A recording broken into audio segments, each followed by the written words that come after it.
A visita de Bolsonaro ao Amapá poderia ser uma piada se não fosse o fato de que os caras estão lá mais de 20 dias sem energia elétrica. E é para falar sobre o melhor pior final de semana da história do governo Bolsonaro, sobre a não existência de segunda onda de Covid e sobre os atos pelo assassinato de João Beto que eu tô aqui hoje. Então, bora lá.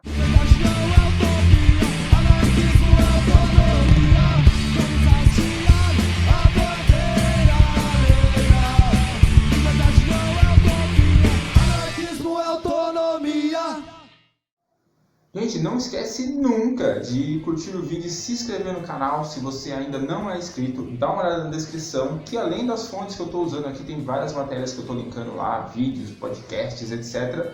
Tem também a nossa lista de canais anarquistas, então dá uma olhadinha lá. A gente está sempre atualizando, então se você conhece algum produtor de conteúdo anarquista aí que você acha legal, indica pra gente, coloca aí nos comentários que a gente vai tentar entrar em contato para fazer parte dessa turma bacana, dessa turma batuta. Então vamos para o primeiro tema desse Anarquia Drops, que é, obviamente, a maravilhosa visita de Bolsonaro ao Amapá. Depois de 19 dias ignorando o que estava acontecendo no Amapá, o Bolsonaro resolveu fingir que se importava com a galera de lá e fez uma visita relâmpago no sábado agora.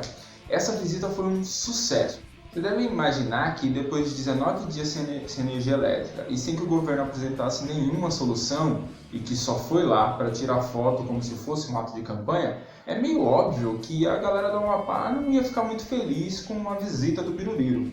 E aí a gente tem 4 momentos sensacionais dessa visita, que primeiro é a calorosa recepção no aeroporto. Fora Bolsonaro! Fora Bolsonaro! Fora Bolsonaro! Fora Bolsonaro! Depois, ele desfilou pelas ruas e pôde sentir o amor dos habitantes de Macapá. Fora! Fora! Fora! Fora! Filha da puta, miliciano! Bom, se ele não pôde sentir direitinho o amor dos habitantes de Macapá, talvez ele tenha sentido alguma coisa nesse momento aqui. Mas o que eu sei que ele sentiu foi um pouco de incômodo de ser xingado pela galera. Então ele mostrou o cotovelo em sinal de que quem estava xingando ele estava com dor de cotovelo por ele. Mas talvez as pessoas só estivessem putas mesmo de estar tanto tempo sem energia elétrica. Mas não sei, talvez ele esteja certo. E o quarto momento sensacional é esse momento aqui.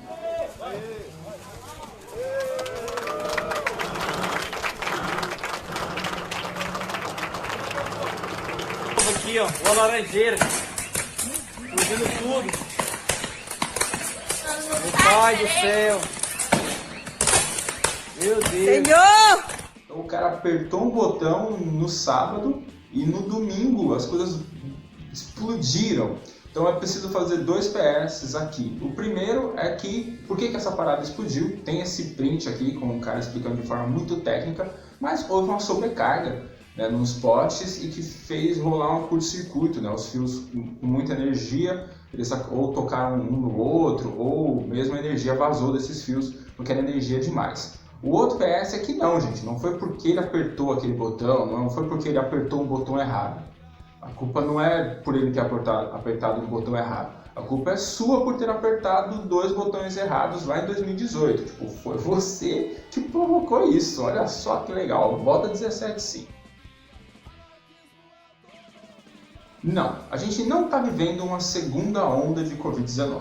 Dá uma olhada nesses gráficos aqui de países que estão vivendo uma segunda onda. Olha lá em Portugal, França e etc. Que houve um pico e depois, como vocês estão vendo aqui no da Itália, tipo, houve vários meses em que a pandemia ficou lá embaixo, o número de mortes e tal. Até que agora, com o início aí da temporada de inverno, as coisas estão voltando, infelizmente, a praticamente o mesmo patamar, em alguns locais, até pior do que no começo do ano. Por que eu estou falando que não tem segunda onda no Brasil? Porque dá uma olhada nisso aqui. Esse aqui é o gráfico do Brasil. Isso aqui é um tsunami, isso aqui não é uma onda que parou e veio outra. Tipo, isso aqui é uma onda só, que eu acho que era o plano do governo desde o começo. O governo do Bolsonaro queria evitar a todo custo uma segunda onda. E aí, se você não termina a primeira onda, você não tem a segunda. Bom, e por que esses países experimentaram um momento ali de refresco durante o verão e a gente não vai ter esse refresco aí? Bom, A gente pode olhar para os países que trataram a pandemia de uma forma melhor, né, do que a maioria e ver que alguns fizeram lockdown, outros fizeram um lockdown mais fechado, mais aberto, mas uma coisa que é comum para todos é os testes. Todos os países que se deram bem no controle da pandemia fizeram teste pra caralho. E isso é uma parada que a gente não fez. E é muito louco porque, como vocês podem ter visto, né, nessa semana aí, a gente descobriu que o Ministério da Saúde comprou sim muitos testes. Ele só enfiou no cu e não está distribuindo pra gente. É muito louco porque assim, tem o teste e por que ele não está sendo distribuído? Porque para que a gente possa fazer o teste, a gente precisa de cotonete, a gente precisa de tubos de ensaio, de uma série de outras coisas além do teste em si.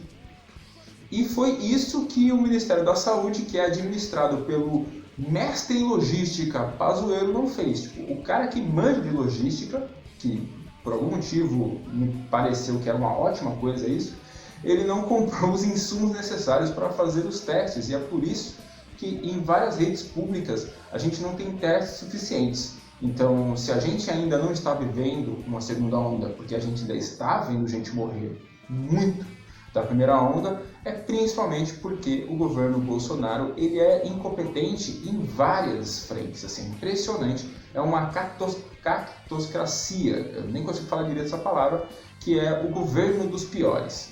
Bom, é provável, com um monte de matéria que está surgindo por aí falando sobre isso, o governo Bolsonaro vai correr atrás de comprar esses insumos, e é óbvio que como ele vai correr atrás para comprar esses insumos tendo um prazo muito curto, eles vão comprar esses negócios por um valor muito mais alto do que eles comprariam se tivesse feito tudo certinho. Então aí, parabéns aí, que legal o governo, na verdade. Vocês que gostam aí de Estado e tal, devem estar muito felizes com isso.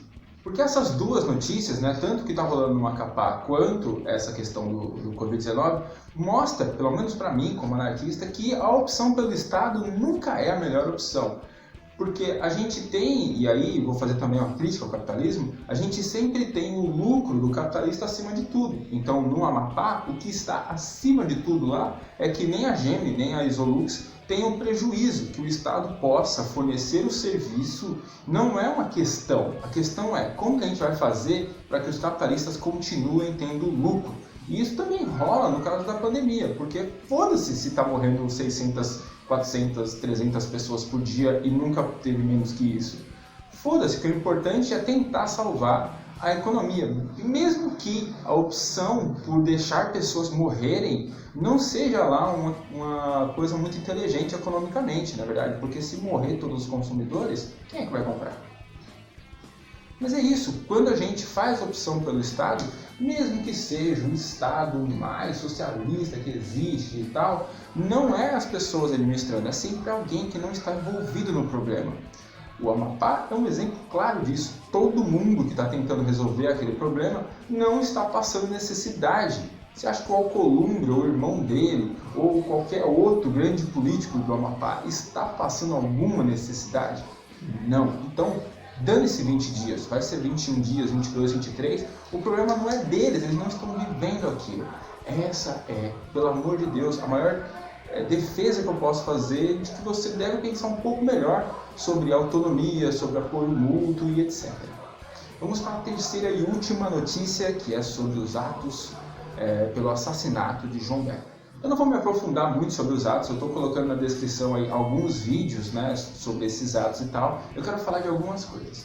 Primeiro, é muito louco pensar que tem gente que está mais revoltada com o fogo em alguns shampoos do que com o fato de um homem ter sido espancado por 5 minutos até a morte. Vocês conseguem entender? Eu não consigo nem fazer um comentário sobre isso, eu não consigo entender a mente dessas pessoas. E a direita, ela nunca decepciona. Já tem gente aí falando que vai fazer uma comissão para tratar como terroristas as pessoas que participaram desses atos, né? Como vocês podem dar uma olhada aqui. Induzinho aqui, né? É impressionante como a direita consegue chamar de terrorismo as coisas que não são nem de longe terrorismo e não conseguem chamar de terrorismo as coisas que de fato são terrorismo, como eu coloquei nesse tweet aqui. E aí, será que é burrice ou é canalice? Ou é uma mistura gostosa dessas duas coisas, como costuma ser tudo na extrema-direita? E não vão tratar como terroristas as pessoas que assassinam negros, né? Que espancam pessoas negras até a morte. Ou não vão investigar porque que a polícia está sempre envolvida, porque era um policial, um dos agressores, João Beto, era um policial. E também depois a gente teve acesso a essas imagens aqui de um policial batendo numa mulher algemada. Então, assim, por que não tem uma comissão? Por que não estamos falando de uma comissão para analisar a forma como a polícia trata essas questões? Porque eles não estão preocupados com isso. Eles não estão nem aí, porque para eles, a forma como a polícia trata as pessoas negras e as pessoas pobres também é o normal. Tem que ser assim mesmo, é o que eles devem pensar, enquanto que pessoas protestarem é que é o errado. Porque não, você tem que ficar apanhando e ficar quietinho aí. É esse mundo que eles querem, é esse mundo que eles gostam. E aí, ainda tem isso daqui, de alguém estar de ancaputinos que façam esse tipo de palhaçada, de falar somos todos Carrefour, e vir com uma conversa mole de que tem que proteger empregos, como se em algum momento um liberal já tivesse na sua vida se preocupado com empregos de pessoas pobres. Puta que pariu! Apenas admitam o seu preconceito, né, o seu racismo, como esses arrombados aqui, esses neonazis, que saíram de madrugada, quando não tem ninguém na rua, para colocar essas merdas dessas faixas dizendo vidas brancas importam. E você vê que são tão corajosos que, além de fazer de madrugada, ainda escondem os seus rostos. É por isso que falas como essa do Mourão não podem ser aceitas, porque essas falas do Mourão e do próprio Bolsonaro sobre racismo faz com que as pessoas se sintam empoderadas a dizer esse tipo de bobagem, a sair na rua e etc., propagando, né, esse tipo de besteira. E daí eu tenho que dizer que não importa quanto bem material seja destruído, não importaria nem se a gente tivesse tacado fogo em todo o Carrefour que existir, ainda assim a revolta seria legítima, porque nada pagará a morte de um homem espancado até a morte apenas por ser negro. E talvez, se toda vez que um homem negro fosse assassinado apenas por ser negro, as pessoas saíssem nas ruas, destruíssem lojas, os racistas pensariam pelo menos 2 vezes antes de cometer os seus crimes. Porque eu não tenho muita esperança de que as pessoas que são racistas deixem de ser, porque me parece que é um problema cognitivo mesmo, não é uma questão de convencimento. Então eu gostaria que as pessoas voltassem a ter medo de se manifestar como racistas, voltassem o esgoto do qual elas não deveriam ter saído em momento algum. Então, o que a gente precisa, e talvez esses atos possam nos trazer um pouco isso, é fazer com que os fascistas voltem a ter medo de se declarar fascistas. Bom, eu acho que esse era o vídeo que eu queria trazer para vocês hoje. Espero que tenham curtido. Igualdade para todos, poder para ninguém. Abraço. Autonomia.